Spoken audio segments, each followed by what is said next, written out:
நல்ல வெள்ளை வெள்ளையர்னு பஞ்சு போல் ஆப்பம் செய்கிறதுக்கு கூழ் காய்க்க வேண்டாம், தேங்காய் சேர்க்க வேண்டாம், ஈஸ்ட்டு சோடா உப்பு சேர்க்க வேண்டாம். நல்ல சாஃப்டாக ரொம்ப ருசியாக இருக்கும். இதை செய்கிறதும் ரொம்ப ரொம்ப ஈஸியாக செஞ்சிடலாம். இது போல் நீங்கள் செஞ்சு கொடுத்தீங்கன்னா ஒருத்தங்க 10 கூட சாப்பிடுவாங்க. அவ்வளோ சாஃப்டாக ரொம்ப டேஸ்டியாக இருக்கும். எப்படி செய்கிறதுன்னு பார்க்குறதுக்கு முன்னாடி இப்போ தான் நம்மளோட தக்ஷி கிச்சனை ஃபஸ்ட் டைம் பார்க்குறீங்கன்னா சப்ஸ்கிரைப் பண்ணிக்கோங்க.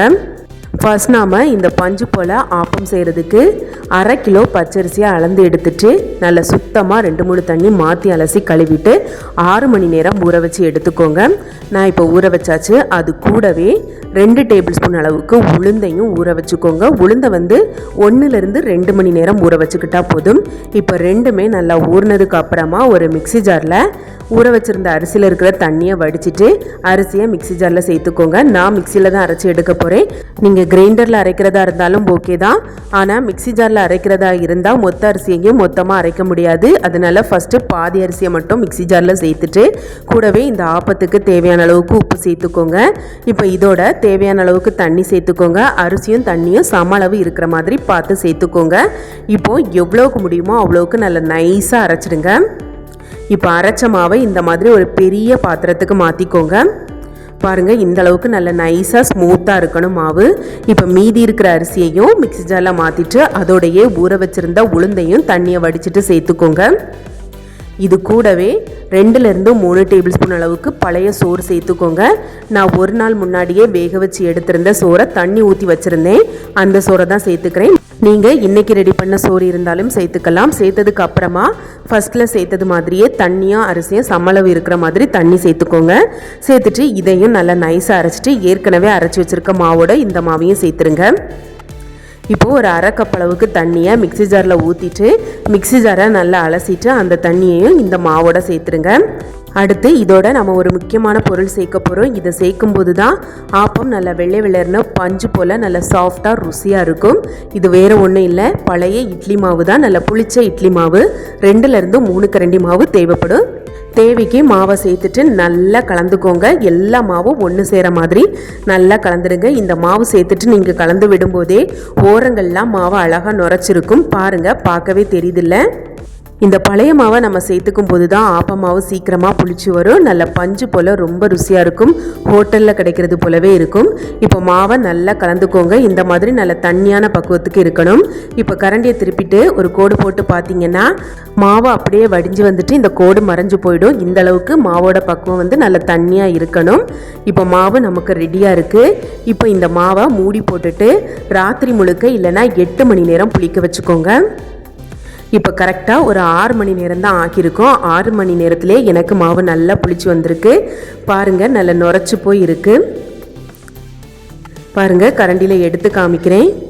பாருங்கள், நல்லா நுரைச்சிருக்குல்ல. இந்த மாதிரி நல்லா நுரைச்சிருந்தா தான் ஆப்பம் நல்லா பஞ்சு போல் இருக்கும். இப்போ வெயில் காலம் அப்படிங்கிறதுனால எனக்கு 6 மணி நேரத்திலே நல்லா புளிச்சு வந்திருக்கு. மழை நேரம் குளிர்காலத்தில் நீங்கள் செஞ்சீங்கன்னா மாவு புளிச்சு வரதுக்கு 10-12 மணி நேரம் கூட ஆகும். பொறுமையாக இந்த அளவுக்கு நல்லா நுரைச்சி வர வரைக்கும் மாவை புளிக்க வச்சுக்கோங்க. இப்போ மறுபடியும் மாவை கலந்து விட்டுக்கோங்க. மாவு இந்த அளவுக்கு நல்ல தண்ணியான பக்குவத்துக்கு தான் இருக்கணும். கொஞ்சம் இறுகின மாதிரி இருந்துச்சுன்னா கொஞ்சமாக தண்ணி விட்டு கலந்துக்கோங்க. இப்போ அடுப்பை பற்ற வச்சுட்டு ஆப்பச்சட்டியை வச்சுட்டு நல்லா சூடு பண்ணிக்கோங்க. இந்த மாதிரி ஆவி பறக்க சூடாகணும். சூடானதுக்கு அப்புறமா தேவைக்கு எண்ணெயை தடவிக்கோங்க.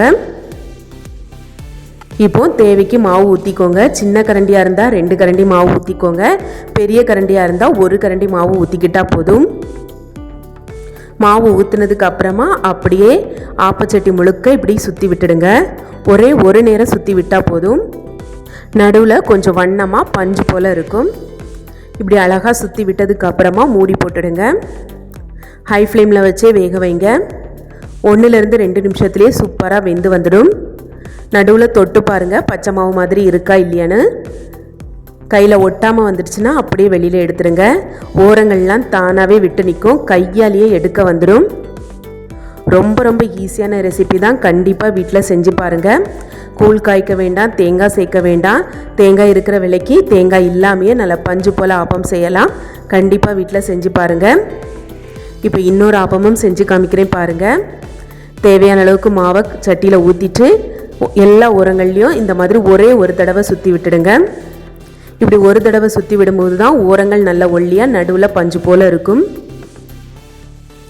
கையால் எடுக்கிறதா இருந்தால் எடுத்துக்கோங்க. உங்கள் கை வந்து சூடு பொறுக்காதுன்னா கரண்டியாலேயே எடுத்துக்கோங்க.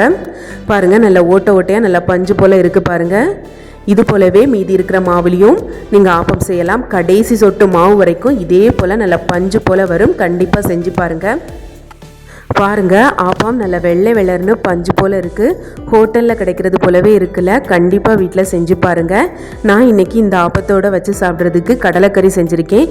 நீங்கள் சிக்கன் மட்டன் கறி சாதாரணமாக தேங்காய் சட்னி தேங்காய் பால் வச்சு சாப்பிட்டாலும் கூட ரொம்ப ருசியாக இருக்கும். இந்த மாதிரி ஆப்பம் செஞ்சு கொடுங்க, குட்டீஸ்லாம் விரும்பி சாப்பிடுவாங்க.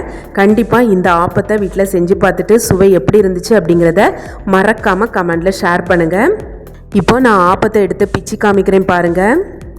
ஓரங்கள் நல்ல ஒல்லியாக இருக்குது, நடுவில் கொஞ்சம் வண்ணமாக நல்ல பஞ்சு போல் பன்னு மாதிரி இருக்குது பாருங்கள். பிக்கும்போதே உங்களுக்கு தெரியும்னு நினைக்கிறேன்.